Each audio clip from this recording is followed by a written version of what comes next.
Sejam muito bem-vindos a mais uma palestra no nosso Congresso Médico Acadêmico de Botucatu. Meu nome é Beatriz, eu sou aluna do terceiro ano aqui da Faculdade de Medicina e hoje eu vou estar mediando esse espaço com o Dr. Roosevelt Cassorla. Ele é médico graduado pela Escola Paulista de Medicina, ele tem um doutorado em Ciências Médicas pela Universidade Estadual de Campinas, a Unicamp, pós-doutorado pela Sociedade Brasileira de Psicanálise e pela Universidade de Barcelona, livre docência e professor titular pela Unicamp. Ele é membro efetivo analista de data da Sociedade Brasileira de Psicanálise de São Paulo. E também é membro da Federação Brasileira de Psicanálise, da Federação Latino-Americana de Psicanálise e da International Psychoanalytical Association. Membro do Conselho Editorial do International Journal of Psychoanalysis e de várias revistas psicanalíticas. Ele recebeu o Sigourney Award Worldwide Achievements for the Advancement of Psychoanalysis em 2017. É o maior prêmio internacional de psicanálise. O Dr. Roosevelt está aqui para conversar com a gente sobre a visão psicanalítica de aspectos vitais e autodestrutivos da profissão médica.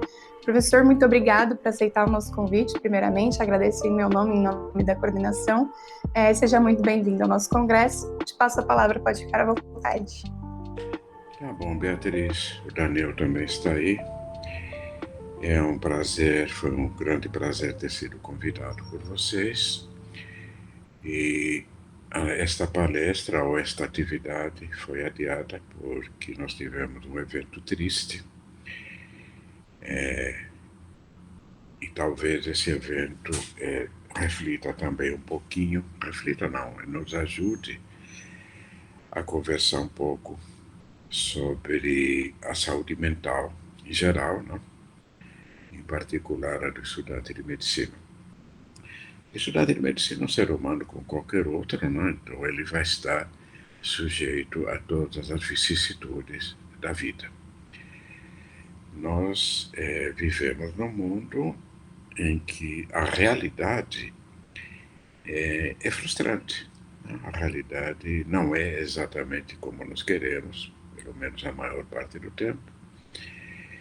E a nossa mente, né, nossa capacidade mental, ela se desenvolve, né, desde que a gente nasce, à medida que a gente vai ficando bebê, criança, adolescente, né, principalmente nas fases iniciais da vida. E se torna um processo de constituição da mente em que nós podemos observar a realidade e lidar com a realidade tanto gratificante quanto frustrante. Principalmente a realidade frustrante. Então, quando nós estamos frente a um problema, se a nossa mente for constituída razoavelmente, nós ativamos a mente e tentamos resolver o problema. Não? Isso é evidente. Vocês têm um paciente, é um problema, e vocês vão usar a mente de vocês, todo o conhecimento que vocês têm, todas as emoções, toda a intuição, e vão tentar resolver o problema. Só que nós estamos constantemente tentando resolver problemas relacionados à nossa vida. Aquela pessoa que não gosta da gente tanto quanto a gente gostaria, aquela exigência que nos frustra, aquela cobrança que está acima daquela nossa capacidade naquele momento, não? Principalmente as relações humanas. As relações humanas são sempre muito turbulentas, porque, como eu brinco, o outro tem costume de não ser igual a gente. Então ele é outro e nós esperávamos que o outro pensasse que nem a gente, visse o mundo que nem a gente. E isso que a gente chama uma relação narcísica, né? O Narciso era uma pessoa, um ser muito lógico, né? Em que ele imaginava que ele controlava o mundo e que tudo girava em torno dele. Os bebês funcionam assim, pelo menos no início da vida. E aos pouquinhos eles vão percebendo que aquela fantasia de que a mãe era uma propriedade dele, de que o ser era uma propriedade dele, vai se desfazendo quando ele descobre que a mãe tem vida própria. E esse momento é um momento crucial que a gente chama em psicanálise de Édipo. Édipo é o momento em que nós descobrimos que existe o outro separado de nós e logo o outro separado de nós se relaciona com o terceiro, com o quarto, com o quinto. A gente diz então que o ser humano sai da relação dual, em que ele se imagina controlando o mundo e o mundo é um prolongamento dele, para uma relação triangular, em que existe ele, a mãe separada dele, e a mãe se relaciona com o terceiro, que é o pai, que é o irmão, os irmãos, que é a cultura, que é a sociedade, que a mãe se relaciona com ela mesma, né? E por vezes. Então, esses momentos cruciais que a transformação, né, das relações narcísicas de relações edípicas, ele persiste o resto da vida. Né? Nós estamos todo o resto da vida buscando relações narcísicas. Apaixonamento é uma relação narcísica, né, em que nós imaginamos que a outra pessoa é nosso Deus, é nossa deusa, e nós imaginamos que vamos viver fusionados numa felicidade eterna, até que a gente descobre que a outra pessoa é outra, ela pode nos amar, nós podemos amá-la, mas vamos ter que aceitar também que ela é diferente, que existem limitações, que nós não vamos ter tudo o que nós queremos dela, nem ela vai ter tudo o que nós queremos. E isso tudo que a gente chama tecnicamente de oscilação entre relações narcísicas e relações edípicas faz parte de nossa vida e nós estamos constantemente nos defrontando com isso. Nós estamos falando aqui do ser humano em geral, né? Nós vamos daqui a pouco falar um pouquinho das características particulares da profissão médica e do estudante de medicina. Para que nós passamos a relação narcísica para edípica, nós temos que ter a capacidade de elaborar lutos. O que é elaborar lutos? É aceitar que as coisas não são do jeito que a gente gostaria. É uma perda. Vocês sabem que a palavra luto é usada principalmente quando a gente está enlutado por uma pessoa que morreu. Mas, na verdade, o luto é um processo amplo em que nós temos que aceitar não só a morte do outro, mas que as nossas expectativas não se realizarem, que o mundo não é como a gente quer, né, que o curso médico não é como a gente idealizou, que a nossa mente, nós não somos tão capazes e inteligentes quanto nós imaginávamos. Então, esses microlutos fazem parte do nosso dia a dia. O que diferencia uma pessoa com mais dificuldades de elaborar lutos, passar da relação narcísica para edípica, e que tem maior capacidade, então, de viver na realidade, de suportar frustrações? Aí é um assunto muito complexo, porque nós vamos ter fatores genéticos, constitucionais, da vida intrauterina, mas o que nós sabemos da psicanálise e das neurociências é que o início da constituição de uma mente mais ou menos sadia se faz no início da vida, nos primeiros meses de vida, e depende de uma relação íntima entre o bebê e o ambiente, em que o ambiente é principalmente a mãe. Quanto mais o bebê se sentir acolhido, amado, além da alimentação natural, né? Olhado, né? O olhar da mãe é muito importante, né? Assim como nós continuamos buscando um olhar carinhoso, todas as pessoas, né? Nossos amigos, nossos professores, né? Como é que eles nos veem, ou como é que nós nos vemos, né? Então, mas não é só a capacidade da mãe, há fatores constitucionais também. Então, existem bebês que têm mães maravilhosas, mas constitucionalmente eles não conseguem aproveitar amor que a mãe lhes dá. E há bebês que, mesmo que as mães tenham limitações, e todas as mães têm limitações, evidentemente, né? Eles conseguem usar o máximo possível da mãe. Inclusive, alguns bebês até são muito espertos em estimular o carinho e o amor da mãe. Então, eu estou falando tudo isso porque a coisa é muito complexa, não depende só da mãe, depende de fatores genéticos e constitucionais também. Então, o bebê, ele vai ter que aceitar também que essa mãe tão amorosa e tão carinhosa tem a vida própria, ele tem que fazer o luto pela perda dessa mãe. E existe um mecanismo em que a gente abandona a mãe, mas essa mãe é introjetada dentro da nossa mente. Em outras palavras, a gente deixa que a mãe tenha vida própria, mas essa mãe boa fica dentro da gente, a gente se identifica com ela, e nós temos uma mãe dentro de nós, um mundo dentro de nós que nos dá segurança. Então, o bebê pode deixar que a mãe vá embora e ele fica bem. E a mãe volta. Mas aos poucos a mãe vai embora, ele tem que ter a vida dele e ele também vai querer ter a vida dele. Então nós dizemos que esse ser humano teve a sorte e as condições de ter um mundo interno mais coeso, né? Mais seguro, ele tem mais autoconfiança. Mas por mais seguro e autoconfiante que ele seja, sempre vão existir áreas da mente dele em que ele vai ficar confuso, não vai saber lidar, ele vai reviver situações de frustração que ficam também registradas na mente, situações de má elaboração de luto. Nós podemos usar o modelo do trauma. Todos nós vivenciamos traumas constantes que fazem parte da vida, e um dos traumas é quando o objeto, a gente chama objeto, o objeto é aquele ser humano que a gente investe emocionalmente, né?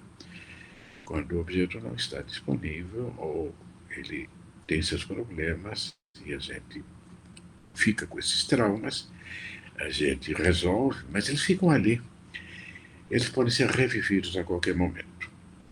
E toda essa apresentação visa dizer para vocês que todos os lutos que nós elaboramos durante a nossa vida reativam traumas e lutos anteriores. Então vamos ver quais são os lutos principais que o estudante universitário sofre e depois nós vamos nos deter ao estudante de medicina. Em geral, o estudante está saindo da adolescência, está naquela fase de transição em que ele está passando de adolescente para adulto. O adulto sempre tem coisas adolescentes, a gente continua a vida toda. E quais são os lutos próprios da adolescência? Quais são as perdas que nós temos na adolescência? A primeira perda é que nós desidealizamos nossos pais. Os nossos pais, eles não são os pais que a gente imaginava. Eles, para a criança e para o adolescente, em geral, os pais são seres infalíveis, superiores, os quais nós podemos sempre contar. E aos pouquinhos a gente vai descobrindo que eles têm suas limitações, que eles têm seus problemas, que eles têm suas discordâncias, que eles pensam diferente da gente, que eles não nos compreendem e nós não os compreendemos. Então, vocês sabem que a adolescência é geralmente uma fase muito turbulenta, e essa turbulência tem a ver justamente com a tomada de consciência de que os nossos pais, por mais queridos que sejam, por melhores que sejam, eles não são como a gente gostaria. E os pais também sentem o mesmo em relação a gente, que a gente era aquela criança, aquele bebê que eles imaginavam. Então, esse é o primeiro luto que faz parte da vida. Mas é um sofrimento em que a gente fica ambivalente. Ambivalência é uma palavra da psicanálise, né? Em que a gente sente a mesma coisa de duas formas. A gente sente amor e sente ódio. A gente gosta e não gosta. A gente tem carinho e tem ódio. Né? Isso acontece com todos nós o tempo todo, mas às vezes essa ambivalência é muito intensa e deixa a gente confuso. Não? Então, quando nós vamos entrar na universidade, ou mesmo um pouquinho antes, a gente vai percebendo que nós não podemos mais contar com esse mundo maravilhoso em que qualquer problema que a gente tinha era resolvido pelos pais ou pela família, né? Ou pelo menos tinha uma ajuda. Então, esse momento ele é importante porque, ao mesmo tempo que é altamente frustrante, ele é altamente gratificante, porque é um desafio. A gente também sente aquela liberdade, aquela vontade de enfrentar o mundo, de conquistar o mundo, se sente livre, às vezes até para mostrar aos pais, né, o quanto nós somos capazes de mostrar ao mundo. Evidentemente, entrar numa faculdade de medicina já é uma gratificação imensa, né? É um orgulho imenso, e... mas ao mesmo tempo temos essa perda. Existem mais outras perdas que eu vou me reter mais rapidamente, né? Mas uma das perdas muito importantes é que, de repente, nós estamos com um corpo totalmente diferente daquele corpo de criança. O corpo de criança é um corpo que a gente controla. A gente pratica esportes, a gente dança, o corpo está numa boa, ele nos obedece, né? O que a gente quer, o corpo faz. Quando chega a adolescência, ele não obedece mais. Né? A voz começa a mudar, principalmente os meninos, a voz parece feminina, a gente não controla mais o corpo. Aí aparece a sexualidade, que é uma coisa que não tem controle. Então, de repente você está tomado de impulso, de fantasias que não dá conta. É muito gostoso, mas ao mesmo tempo é muito intenso. E por vezes não há, traz culpa, traz medo, traz uma série de sentimentos que também a gente não vai ter tempo de ver aqui. Então, desabrochar da sexualidade é muito confuso. A maioria das pessoas resolve isso, mas sempre pode ficar alguns resíduos. Por exemplo, dúvidas em relação à orientação sexual. Não? Eu sou homossexual, eu sou bissexual, eu sou heterossexual, isso que eu estou fazendo é certo, é errado, e com meus impulsos, será que eu os controlo, que eu não os controlo? Né? Meu corpo muda, minha face muda, se a pessoa não perceber que eu estou excitado, né? Eu sou uma menina que as pessoas vão considerar que eu sou fácil, que eu sou, ou como é que eu vou manter a, enfim, toda essa confusão que vocês sabem que todos nós vivenciamos. Então isso é turbulento, né? E traz uma série de conflitos, ainda que seja muito agradável, faz parte da vida, mas às vezes fica mais problemático para algumas pessoas, né?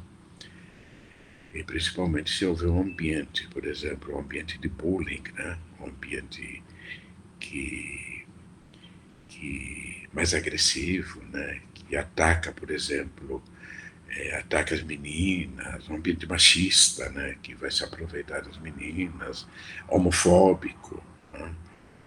Ambiente machista. Então, isso se torna uma realidade também, né? Que nos traumatiza e pode ativar dificuldades que a gente já tinha antes. Então, são luto para os pais da infância, luto pelo corpo infantil, né? E luto, e a gente tem que elaborar um luto, porque a gente agora tem que, a gente tem um sexo, né? A gente, ou pode ser até bissexual, mas isso tudo, a gente não tem todo mundo à disposição, né? Tem que fazer escolhas. Bom,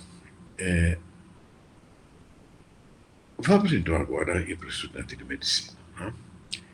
Em geral, o estudante de medicina foi uma pessoa que teve alguns recursos intelectuais um pouco maiores do que a média, né? Porque ele tem que enfrentar um vestibular terrível, uma competição desenfreada. Então, quando a gente estuda os estudantes de medicina, a gente descobre que, em geral, eles foram muito bons alunos, né? Ótimos alunos durante todo o curso. E se não foram ótimos alunos, eles eram muito espertos para tirar nota, né? Então, eles também tinham muita inteligência emocional para conseguir, de alguma forma, mesmo sem estudar, se sair bem nas provas, né? Só que muitas vezes essa hipertrofia do lado intelectual pode esconder dificuldades emocionais. Então a pessoa pode se sentir muito capaz, muito inteligente, estuda muito, mas ela tem uma certa dificuldade nas relações humanas que não é perceptível porque a pessoa supre isso com as facilidades intelectuais.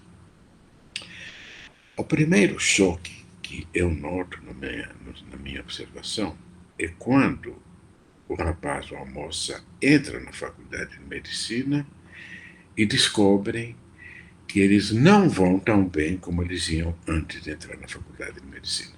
É a primeira vez na vida que eles vão ser reprovados, né, que vão tirar notas baixas, que não vão conseguir dar conta de estudar toda aquela quantidade de matéria, né? E eles começam a se comparar com os outros colegas e verificam que todos os gênios de antigamente estão. Acabou a genialidade. Então aí nós vamos ter um luto. Nós vamos ter que elaborar o luto pela nossa fantasia de que nós éramos gênios. Tá? Nós vamos nos transformar em seres humanos, claro. Devemos ter recursos de qualidade, mas o primeiro ano, geralmente a gente encontra quadros depressivos. O que é a depressão? A depressão é a tristeza pela tomada de consciência que nós não estamos dando conta do jeito que a gente estava. Essa depressão nem sempre se manifesta como a tristeza, mas se manifesta com inquietação, com uma sensação de incômodo, com será que estou cansado, não sei, será que eu escolhi o curso certo, não estou dando conta, que vergonha, né? Como é que pode? Então começa a surgir tristeza, vergonha, cobranças, autocobranças muito grandes. Então essa é a primeira fase que todos vocês passaram, que às vezes continua pelo restante do curso. Mas, em geral, as pessoas vai superando e vai aceitando a realidade do jeito que ela é. Aqui que falta o diálogo, né? Se nós estivéssemos conversando, cada um de vocês poderia nos contar, né? Se viveu isso, como é que viveu, se está vivenciando, se alguma vez pensou em largar, gente que acha que tem que morrer, porque a vergonha é tão grande, né? Vocês sabem que nas universidades de ponta, né, Harvard e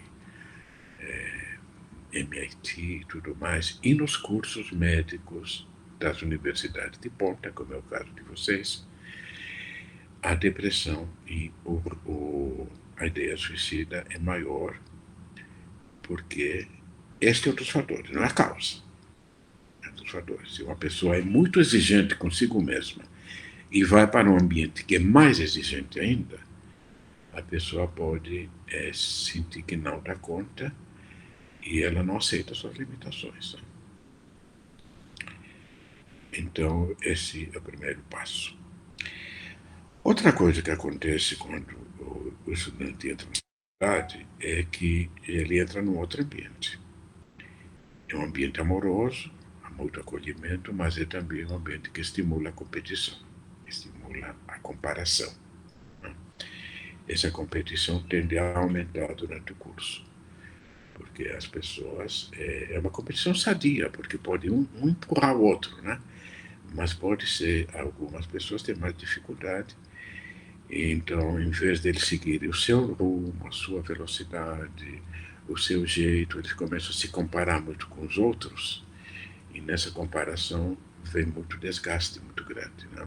Então aquele sujeito está eu preciso entrar na liga tal, mas na outra liga, mas eu preciso fazer estágio, mas tenho que ficar com aquele professor, eu tenho que começar a publicar trabalho científico, eu tenho que estagiar naquilo, ali.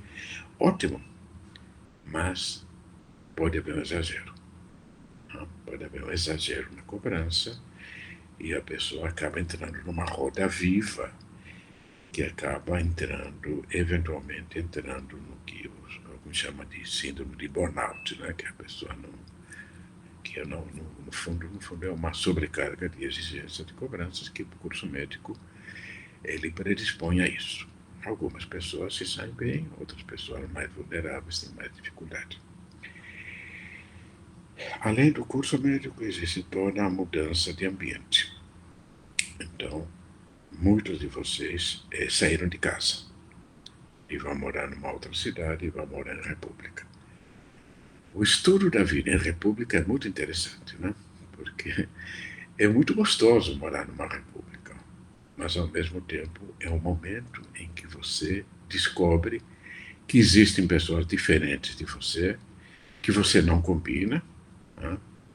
Que às vezes são chatas, ou às vezes são agressivas, ou são insuportáveis, e você tem que viver com elas, porque você não tem condições de mudar, ou então você está para tempo. Então você veja que você tem uma frente que é o curso, com um monte de exigências. Outra frente que são as relações humanas. Se você tiver sorte, você vai morar com amigos seus que vão te ajudar e vai ser ótimo, mas nem sempre as coisas são assim. E tem os problemas financeiros, né? Muita gente tem problemas financeiros porque tem que custear o curso, tem que viver, né? Então, há outras cobranças, a cobrança de desempenho escolar, a cobrança de desempenho social, porque todos nós queremos, né, que as pessoas gostem da gente, e temos os desafios de ordem da busca afetiva, né? Que todos nós, de alguma forma, estamos buscando um parceiro, uma parceira, não importa homossexual, bissexual, né, mas alguém que nos complemente, né, que nos satisfaça, e isso é complicado. Né, é uma das tarefas mais complicadas da humanidade, encontrar e tudo isso vem junto. É claro que você está se desenvolvendo, está crescendo, está aprendendo com a vida, está aproveitando as experiências. Mas muitas vezes você se sente sozinho, frustrado, largado, não tem com quem conversar, tem medo de conversar, tem vergonha de mostrar a tua fragilidade, né? Não tem amigos ou tem medo de mostrar para o teu amigo a tua fragilidade, e o teu amigo pode não compreender, tirar sarro, te diminuir, né? Você fica envergonhado, aí você vai se isolando, vai ficando triste, vai diminuindo tua autoestima, e aí você tem algumas saídas. Uso de álcool e drogas, por exemplo. O álcool e drogas fazem parte da vida universitária, né, como recreativamente. Mas todos nós sabemos que em qualquer momento você pode perder o controle. Então há pessoas que preferem não experimentar drogas, e eu acho que elas fazem muito bem, porque elas não sabem o efeito que aquilo dará. Né? Outras pessoas conseguem usar de uma forma recreativa, mas evidentemente às vezes a pessoa fica fora de si e corre riscos, né? Todos vocês já sabem das bebedeiras, né, que acontecem, em que as pessoas às vezes perdem a cabeça e se envolvem em atos autodestrutivos, né, sexuais ou agressões e tudo mais. Eu não estou querendo assustar vocês, nem eu sou moralista. Eu acho que tudo isso faz parte da vida e a gente tem que aproveitar. Mas a gente tem que tomar cuidado quando a gente percebe que está havendo um exagero, um certo descontrole, e a gente geralmente não percebe. Quem percebe são as pessoas próximas. Né? Então, e qual é o objetivo disso? Evidentemente, o primeiro objetivo é a pessoa ficar no barato, se sentir melhor, mas a gente percebe que muitas vezes é também uma maneira de anestesiar a frustração, de anestesiar a tristeza, de anestesiar as cobranças que a gente não dá conta. Só que aquilo é eventual. Depois a coisa volta, e se a pessoa começa a ficar dependente do álcool e das drogas, aí isso vai ficando constante. E nós sabemos que no meio médico, a chance de você encontrar um produto, por exemplo, fentanil, né? O anestésico, que é usado rotineiramente, opioide qualquer, né? Nós conhecemos um monte de situações em que o estudante, ou o residente, ou até o médico, né, infelizmente, acaba roubando, né? Acaba roubando, acaba desviando a droga, porque a pessoa já está fora de si, né? Já perdeu o controle sobre si mesma. E, evidentemente, aí nós estamos numa área não de condenação, mas numa área de necessidade urgente de tratamento. Porque a pessoa não está fazendo aquilo porque ela é malvada, ela está fazendo aquilo porque ela está desesperada, né? E ela não vai conseguir viver se ela não se anestesiar com a cocaína, com o opioide e assim por diante. Então, e mesmo o álcool, né? Porque nós temos que tomar cuidado, como médicos, estudantes de medicina, nós não podemos condenar moralisticamente uma pessoa que está abusando. Nós temos que ajudá-la a que ela entenda por quê e fazer tratamentos que geralmente são tratamentos bem intensos, bem, a coisa não é uma coisa simples. A questão da sexualidade, evidentemente, a gente vai tentando, vai experimentando e vai se encontrando. Vocês estão percebendo que, no fundo, o que eu estou falando para vocês é que tudo isso faz parte da vida e a gente vai aprendendo com a experiência. Mas quando isso começa a trazer um grau de sofrimento maior, aí é a hora de procurar ajuda. Ajuda os amigos, primeiro, os professores. Na maioria das faculdades de medicina, eu imagino que em Botucatu também, eu não sei, existe um serviço de atenção à saúde mental de estudantes de medicina. Isso faz parte, inclusive. Isso, inclusive, dá pontos para a faculdade quando ela é avaliada. Então, é um estímulo das áreas de avaliação, né, para que isso aconteça. Então, aí é a hora de procurar esses serviços, lembrando que muitas vezes a pessoa não vai porque tem vergonha, porque ela se sente. Como é que vai? As pessoas vão ficar sabendo. A vergonha, eu acho que é um dos problemas mais sérios que vocês têm que enfrentar, né? Eu vou brincando com vocês que a gente tem que ser sem vergonha. Ter vergonha no bom sentido, de que a gente se aceite como ser humano e possa pedir ajuda. Eu aqui na Unicamp, né, onde eu sou professor, eu fui um dos montadores, há muitos anos atrás, eu fui um dos que montou esse serviço e eu continuo trabalhando nele como supervisor. E a gente percebe uma coisa interessante. Quando um aluno vai, logo os colegas começam a ir, e os amigos começam a ir também.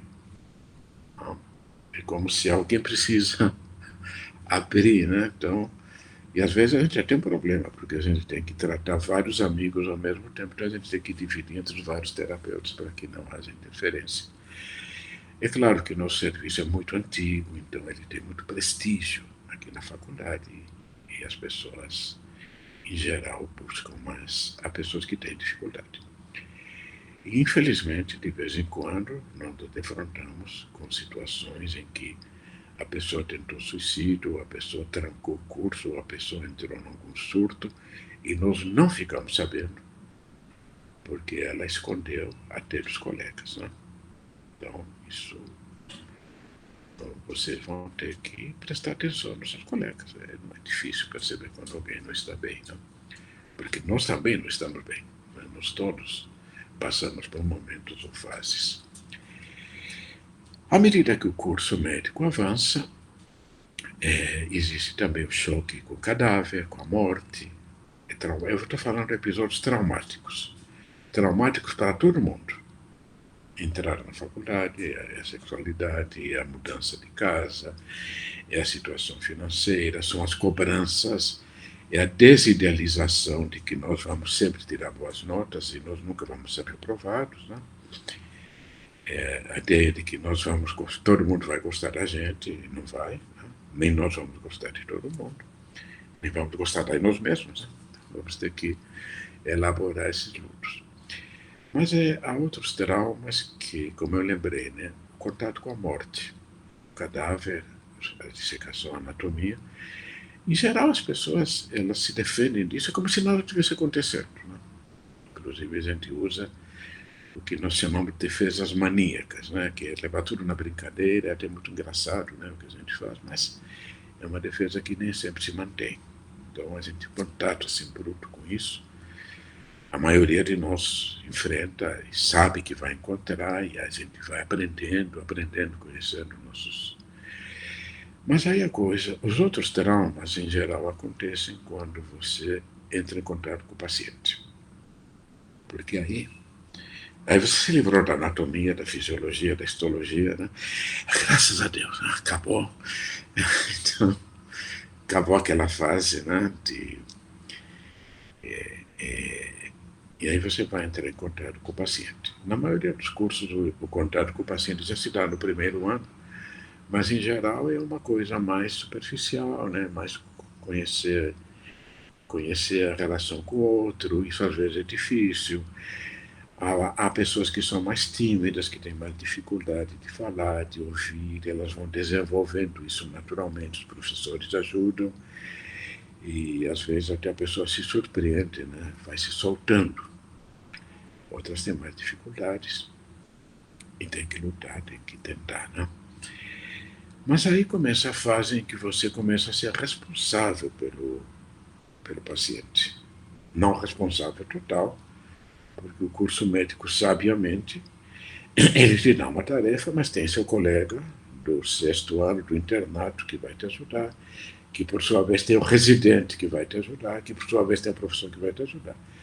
Mas você já começa a imaginar quando não tiver mais residente para te ajudar. Quando você sair, é claro que você vai aprender, você vai se formar naturalmente. Mas se você é ansioso, desesperado, e todos nós somos de alguma forma, a gente já quer saber tudo. Né? Quer saber tudo e não vai conseguir saber tudo, a gente nunca vai saber tudo, nunca vai dar conta de tudo. E eu conheço pessoas, né, por exemplo, que ficam desesperadas quando se enfrentam com uma situação clínica que eles não sabem, e se deprimem, se condenam e não sabem que é muito fácil. É só pedir para o paciente esperar um pouquinho, marcar um retorno, vai no livro, pergunta para o professor, estuda como o maior médico do mundo também. Não vai saber.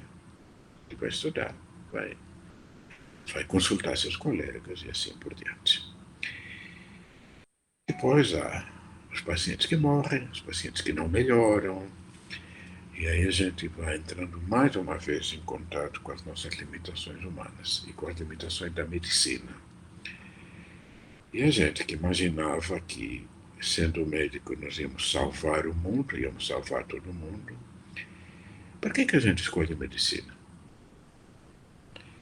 O que a gente sabe dos estudos é que a maioria das pessoas que escolhem medicina é porque, de alguma forma, vivenciou situações de sofrimento, às vezes que nem são conscientes, e ela tem uma vontade de ajudar os outros a não sofrerem. Né? São pessoas que passaram por situações de sofrimento, por doença na família, por morte na família, ou simplesmente são pessoas mais sensíveis que captam melhor o sofrimento das pessoas. Outras não. Outras elas vão fazer porque elas vivem no ambiente médico, tem família de médicos, vai se identificando com elas, mas evidentemente nessas famílias as pessoas também entraram em contato com sofrimento.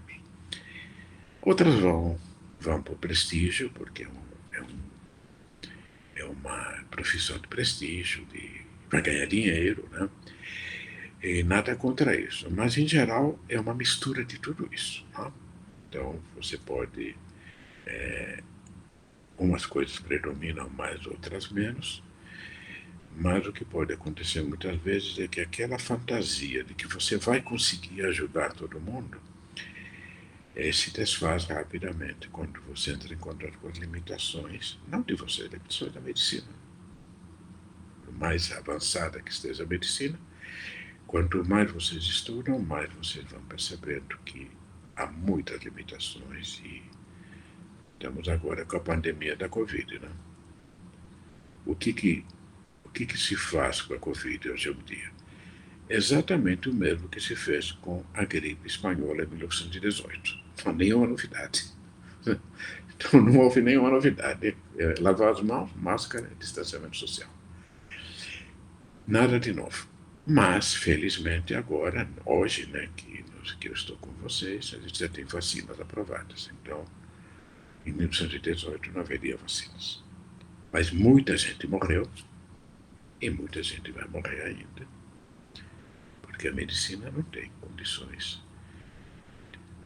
Nem sabia direito como é que era essa doença. Então, é contato com as limitações. Eu vou tentar encerrar, nós teremos muita coisa que falar ainda, mas existe um outro momento. São as crises, né? Eu chamo crise do primeiro ano, crise do contato com o paciente, com a doença, e temos a crise do final do curso. Porque a crise do final do curso é quando você sabe que você vai sair para o mundo, é mais ou menos o mesmo que aconteceu quando você saiu de casa, você sai da faculdade, você sai do hospital, e você vai enfrentar o mundo em que você vai ter que se virar. Né? E, claro, sempre vai haver ajuda, a gente tem que pedir ajuda, não pode ter vergonha, a gente vai estudar, vai pedir ajuda. E a gente vai se defrontar com um mundo real que não é muito amigo, não, porque qualquer profissão é difícil, né? Ser médico é difícil, existe todo um sistema de saúde complicado, existe toda a exploração do trabalho médico, as demandas, os empresários que se ganham dinheiro às custas dos médicos, né? Que são os donos. E tudo isso vocês já sabem, e eu espero então que isso que eu estou contando para vocês ajude vocês não a serem pessimistas, mas a entrarem em contato com as limitações. E quando a gente entra em contato com as limitações e a gente as aceita, aí a gente é capaz de usar melhor os nossos recursos. Né? Que é mais ou menos o seguinte: você imagina que você está numa Ferrari, numa estrada, né, e que você vai andar 180 por hora. E depois você descobre que você não está numa Ferrari, que você está no Fusca. Não sei se você sabe o que é Fusca, acho que sabe. O Fusca, que é o carro que. O Fusca. Aí vocês falam: não, mas eu queria uma Ferrari. Vocês não têm um Fusca, então eu não vou andar. Eu vou desistir. Ou é uma Ferrari ou é nada. Oh, que vergonha andar de Fusca. Não, aí você descobre que o Fusca anda assim, ele anda 80, anda 100, anda 120, ele te leva até os lugares que você quer, só que vai ser mais devagar, não vai ser com todos aquelas acessórios que uma Ferrari tem, né? E você chega lá, mas você vai chegar dentro da medida do possível. E o que é chegar lá? É ser médico, é ser capaz de se desenvolver e se transformar numa pessoa independente, é conseguir trabalhar, é conseguir constituir família, é conseguir lidar com as frustrações, é poder cuidar dos pais que envelhecem, né? E muda tudo. Os pais que cuidavam da gente, agora nós vamos ter que cuidar deles. Então, todas essas mudanças que fazem parte da vida, que todos nós sabemos. Mas, às vezes, a gente tem dificuldade de aceitar. Outros não, têm mais facilidade. E a gente, conversando uns com os outros, né? Observando-se, isso que eu aconselho vocês. Se observarem o que vocês sentem, as suas emoções, né? Observarem se vocês estão se cobrando demais, se a tristeza que vocês sentem não é exagerada, porque há muitas cobranças, se a vontade de se embebedar é acima, é para anestesiar alguma coisa, né? E vocês irem se observando, e se vocês percebem que aquilo está exagerado, procurar ajuda. E nós somos humanos, seres humanos, que sempre vivemos com outros seres humanos, e os seres humanos se ajudam, se apoiam e tudo mais. Mas também há seres humanos que adoram atacar os outros seres humanos, né? E destruir. Nós sabemos, a psicanálise diz que nós temos eros, que são os impulsos de vida, e nós temos tânatos, que é a pulsão de morte, que tenta destruir as coisas boas que nós temos. Nossas próprias coisas boas e as coisas boas dos outros. Então, nossa vida toda é uma tentativa de fazer com que a vontade de viver predomine sobre a vontade de destruir as coisas que nós temos, o meio que a gente vive. É isso aí.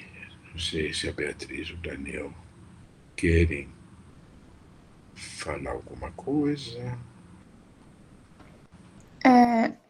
Gostaria de agradecer ao senhor professor por ter toda a disponibilidade com a questão de troca de horário. Muito obrigado por ter se disponibilizado a vir aqui conversar com a gente sobre esse assunto tão importante. Eu tenho certeza que todo mundo que assistir vai conseguir se identificar nesse conteúdo. E é isso, queria agradecer em nome da nossa coordenação grandemente, senhor, por ter aceitado esse convite. Acho que é isso. Tá bom, foi um Eu prazer. acho.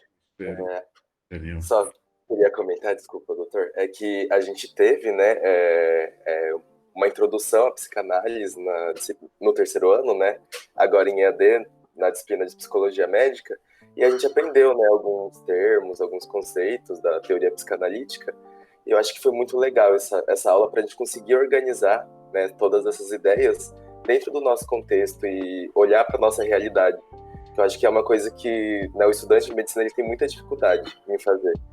Como o senhor comentou, a gente tem, né, um serviço de apoio psicológico ao estudante, que é o CEAPS, e é um serviço muito bom, ele funciona, ele tem atendimento psicológico, com o psiquiatra também, mas eu acho que a maior dificuldade que eu percebo, assim, é a gente perceber, né, que a gente está precisando procurar o serviço. Apesar da gente saber que o serviço está ali e que ele funciona, apesar da fila e tudo mais, eu acho que um grande problema é o estudante perceber que ele precisa, né? E eu acredito que organizar dessa forma a palestra, né, considerando a palestra que o senhor deu, acho que ajuda muito assim, a gente a perceber, olha, tem alguns pontos realmente que são traumas, que eu preciso acessar, e a partir disso, né, procurar ajuda. Acho que foi muito legal nesse sentido. Saber também que são coisas que fazem parte do processo, né? A gente tem uma questão muito grande de individualizar o medo, a vergonha, de individualizar esses processos que a gente passa, que são coisas estruturais, que fazem parte do estudo de medicina, que fazem parte do estudo de qualquer assunto, né? Tudo tem seu processo, tudo tem as suas perdas no meio. Acho que foi muito interessante pra gente, é sempre muito bom ver que nós não estamos passando por aquilo sozinho, né? Acho que o ser humano tem essa coisa, na identificação a gente nota que, então tá tudo bem, se todo mundo está sofrendo, tá tudo bem. Acho que a partir disso a gente consegue ou ferramentas melhores, ou perceber que não estamos lidando com aquilo da forma que poderia ser melhor pra gente, de uma forma mais saudável, e buscar ajuda. Acho muito importante a gente ter esses conteúdos para começar a notar essas situações. Eu acho que foi isso que o senhor trouxe, e foi muito, muito construtivo mesmo. Muito obrigada. Tá bom, gente, um prazer. Tomara que vocês, que eu falei, ajude vocês a refletirem, a pensarem, né? Eu continuo à disposição com o que eu puder ajudar. Bom. Ok, professor, muito obrigada. A todos que estão nos assistindo, esse é o final da nossa palestra. Qualquer dúvida que vocês tiverem, vocês podem enviar para a gente, que a gente arranje um meio aí de solucionar. Obrigada a todos. Eu vou deixar também, eventualmente, alguém pode querer fazer alguma pergunta, né? Acho que agora a gente usa menos o e-mail e mais o WhatsApp, né? Então é 19 99107 0071. Bom, Ok, professor. Muito obrigada. Aqui nós encerramos a nossa conversa com o professor Roosevelt e a programação do nosso CMAB continua. Até mais, gente.